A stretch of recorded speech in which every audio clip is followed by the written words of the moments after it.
Bienvenue dans Écho, épisode 12. Opposition. Esdras chapitre 4. Les ennemis de Juda et de Benjamin apprirent que les Juifs issus de l'exil construisaient un temple en l'honneur de l'Éternel, le Dieu d'Israël. Ils vinrent alors trouver Zorobabel et les chefs de famille pour leur dire : Nous voulons construire avec vous. En effet, nous adorons votre Dieu comme vous. Et c'est à lui que nous offrons des sacrifices depuis l'époque où Ésar-Hadon, le roi d'Assyrie, nous a fait monter ici. Voilà que la nouvelle de la reconstruction des fondations du temple commence à s'étendre, et des voisins se manifestent pour venir aider à reconstruire et pour pouvoir participer au sacrifice. Et ils invoquent le fait qu'ils adorent également l'Éternel depuis longtemps. Mais qui sont ces voisins ? Il est dit que c'est un roi d'Assyrie qui les a placés sur ces terres. Petit rappel d'histoire biblique. Après l'époque de la monarchie dite unifiée sous le règne de Saül, puis David, puis son fils Salomon, le peuple d'Israël s'est divisé en deux royaumes sous le règne de Roboam et Jéroboam. Roboam prenant la tête du royaume de Juda et Jéroboam la tête du royaume d'Israël.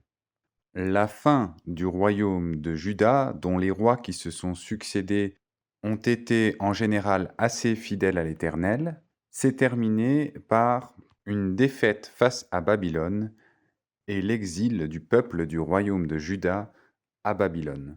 Pour ce qui est du royaume d'Israël, dont les rois ont toujours été infidèles à l'Éternel, eh bien, la défaite, la chute du royaume s'est faite face aux Assyriens un peu plus tôt dans l'histoire que pour le royaume de Juda. Et la stratégie des Assyriens, après avoir décimé le peuple du royaume d'Israël, a été une stratégie de colonisation en plaçant des populations qui étaient sous domination assyrienne sur les territoires du royaume d'Israël. Et c'est de ce type de population, qui en général, on le comprend bien, est détestée par les Juifs, qu'il s'agit dans ce passage du chapitre 4 d'Esdras. Ce sont des populations qui, aux yeux des Juifs, sont tout à fait illégitimes à adorer l'Éternel, et qui d'ailleurs n'adorent pas l'Éternel Dieu d'Israël de manière exclusive, mais l'adorent dans le cadre culturellement polythéiste de cette époque. C'est donc en toute logique que nous lisons au verset 3 « Mais Zorobabel, Josué et le reste des chefs de la famille d'Israël leur répondirent : Ce n'est pas ensemble que nous devons construire une maison pour notre Dieu. Nous la construisons tout seuls à l'Éternel, le Dieu d'Israël, comme nous l'a ordonné Cyrus, roi de Perse. » La réponse de Zorobabel, Josué et le reste des chefs d'Israël est claire. C'est non. Et ils se couvrent politiquement par l'édit de Cyrus. Il faut préciser également les intentions de ces peuplades. L'idée de ces peuplades au travers de cette aide est un partenariat qui sous-entend qu'ils posséderont d'une certaine manière un pourcentage des bénéfices. Il faut savoir que les temples à cette époque sont générateurs de passages, de richesses, de possibilités commerciales et ont un intérêt politique. Ce n'est pas comme les Juifs par une ferveur, une envie de retrouver la pratique de la foi à l'Éternel Dieu d'Israël, mais pour des considérations bien plus terre-à-terre. Zorobabel et Josué ne sont pas dupes et préservent ainsi le caractère sacré du temple qu'ils sont en train de reconstruire. Cela nous appelle à avoir une réflexion au partenariat que nous tissons dans notre vie de manière individuelle ou collectivement en tant qu'Église. Il faut veiller à ce que ces partenariats ne viennent pas entacher notre vie avec Dieu. Mais ce n'est parfois pas sans difficulté, et nous allons le voir au verset 4. Alors les populations du pays découragèrent le peuple juif. Elles l'intimidèrent pour l'empêcher de construire, et elles soudoyèrent des conseillers pour faire échouer son entreprise. Ces manœuvres durèrent toute la vie de Cyrus, roi de Perse, jusqu'au règne de Darius sur la Perse. On voit ici malheureusement ce qui peut arriver souvent, des oppositions. Lorsque l'on prend position dans sa vie pour l'œuvre de Dieu, il n'est pas rare d'avoir des oppositions. Parfois des gens qui s'acharnent à essayer de vous faire échouer. Il est dit ici pendant tout le règne de Cyrus, pendant des années et des années. Si on veut être exact, pendant 31 ans, ils ont manœuvré, ils ont manigancé pour faire échouer l'entreprise de Dieu au travers de ses serviteurs. Ce texte nous permet de relativiser lorsque nous vivons des oppositions. Dans ce monde déchu, il n'est pas étonnant de vivre des oppositions lorsque l'on s'engage pour Dieu. Et ce n'est pas terminé. Verset 6. Ainsi, sous le règne d'Assuérus, au début de son règne, ils écrivirent une accusation contre les habitants de Juda et Jérusalem. Assuérus, parfois appelé Xerxès, est le grand roi de Perse qui a pris la suite de Darius, le successeur de Cyrus le Grand. On voit là que 3 rois se sont succédés sur des décennies et que l'opposition et les manigances des peuples qui entourent Jérusalem continuent. À l'époque d'Artaxerxès aussi, Bislam, Misdrétat, Tabéel et le reste de ses associés écrivirent à Artaxerxès, roi de Perse. Artaxerxès est le successeur de Xerxès, donc c'est en fait sous 4 rois différents que les manigances ont continué, ce qui couvre environ une période de 85 ans si on se réfère à l'écart entre la date de règne de Cyrus le Grand et celle d'Artaxerxès. Continuons. La lettre était écrite en caractère araméen et formulée en araméen. C'était la langue officielle utilisée à l'époque dans cette localité.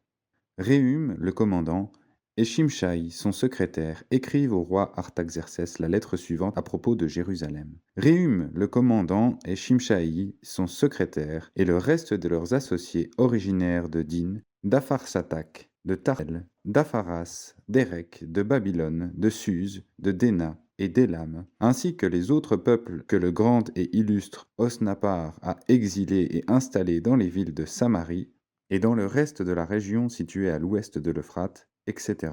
L'introduction de cette lettre nous rappelle que ces peuplades sont issues de la colonisation assyrienne et nous montre que la haine contre les Juifs s'est répandue sur un grand territoire parmi de nombreuses peuplades.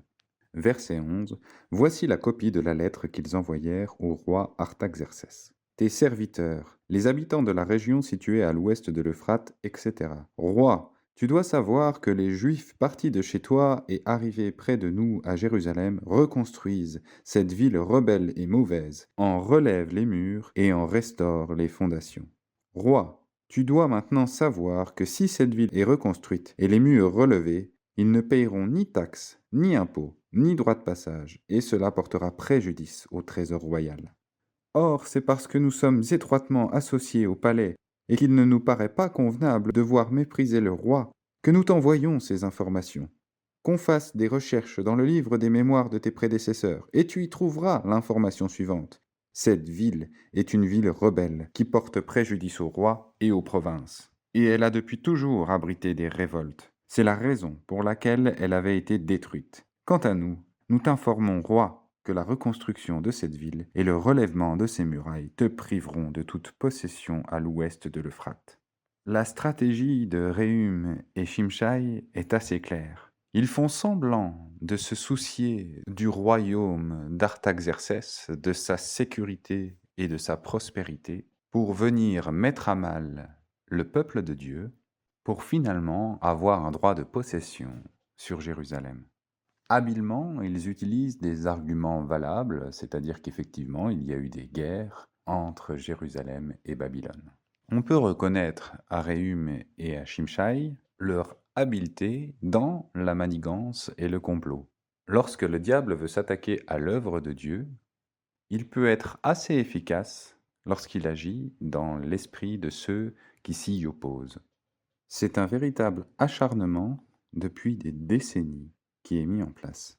Verset 17. Voici la réponse envoyée par le roi à Réhum le commandant, à Shimshai son secrétaire, et le reste de leurs associés installés à Samarie, et dans le reste de la région située à l'ouest de l'Euphrate. Mes vœux de paix, etc.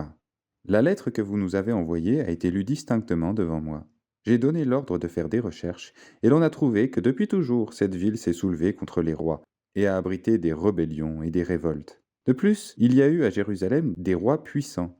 La réputation de Saül, David et surtout Salomon, bien qu'assez lointaine dans le temps, devait être connue à l'époque.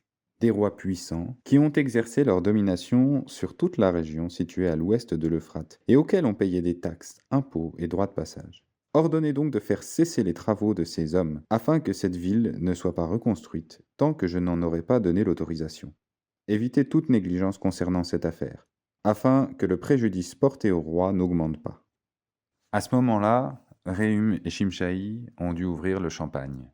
Ils ont réussi à enfin mettre un coup d'arrêt à la reconstruction de Jérusalem.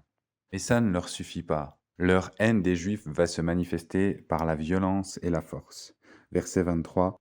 Dès que la copie de la lettre du roi Artaxerxès a été lue devant eux, Réhum, Shimshai, son secrétaire, et leurs associés s'empressèrent de se rendre à Jérusalem vers les Juifs, et ils firent cesser leurs travaux par la violence et la force. À ce moment-là, le travail effectué pour la maison de Dieu à Jérusalem s'arrêta, et ce, jusqu'à la 2e année de Darius sur la Perse. C'est la fin du chapitre 4 du livre d'Esdras. Ce texte nous met face à une dure réalité. Lorsque nous essayons de faire le bien, lorsque nous recherchons à faire la volonté de Dieu, le bien tel qu'il est défini par Dieu dans l'absolu, eh bien il est assez fréquent de rencontrer des oppositions. Ça peut parfois être des circonstances de vie difficiles, et parfois ce sont des personnes manifestement animées par un esprit qui cherche à s'opposer à la volonté de Dieu, qui viendront engager toute leur force dans la bataille pour nous mettre des bâtons dans les roues. Leur arme préférée étant la médisance, la violence et la force. C'est sur ce triste constat que la recherche et la mise en pratique de la volonté de Dieu peut amener des oppositions malsaines que se termine l'épisode 12 d'Écho. Pour ne pas manquer les prochains épisodes, abonne-toi et active la cloche des notifications. N'oublie pas de liker si le contenu t'a plu. Et si toi aussi tu veux répandre l'écho de sa voix, partage autour de toi.